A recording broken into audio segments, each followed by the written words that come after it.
পুরুষ মানুষের ভালোবাসা কখনো দেখা যায় না, দেখা যায় শুধুমাত্র তার দায়িত্ববোধ।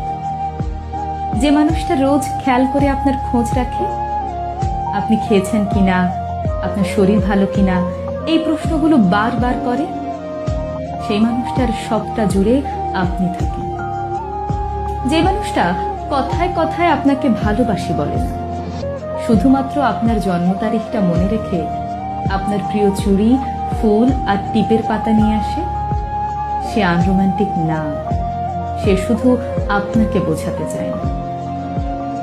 আপনি সারাদিন অনলাইনে না থাকলে যে মানুষটা বাহানা করে আপনার কণ্ঠস্বর শুনতে চায়, অযথাই ফোন দিয়ে আপনাকে রাগিয়ে দেয়, সেই মানুষটা আপনাকে অবহেলা করে না, বরং আপনাকে প্রচন্ড মিস করে। আসলে একজন পুরুষ মানুষকে বুঝতে হলে তাকে তার মতো করে চিনতে হয়। তার পকেটের শূন্যতা, চোখের গভীরতা আর চুপচাপ থাকার মতো অদম্য সাহসিকতার আড়ালে একজন বোকাশোকা, সহজ সরল, সাধারণ মানুষ থাকে। মেয়েরা অভিমানের সবকিছু বলে দিতে পারে, একজন পুরুষ তা পারে না, কারণ আপনি তার ভালোবাসার আগে আপনি তার দায়িত্ব, যাকে সে সারা জীবন নিজের কাছে আগলে রাখতে চায়।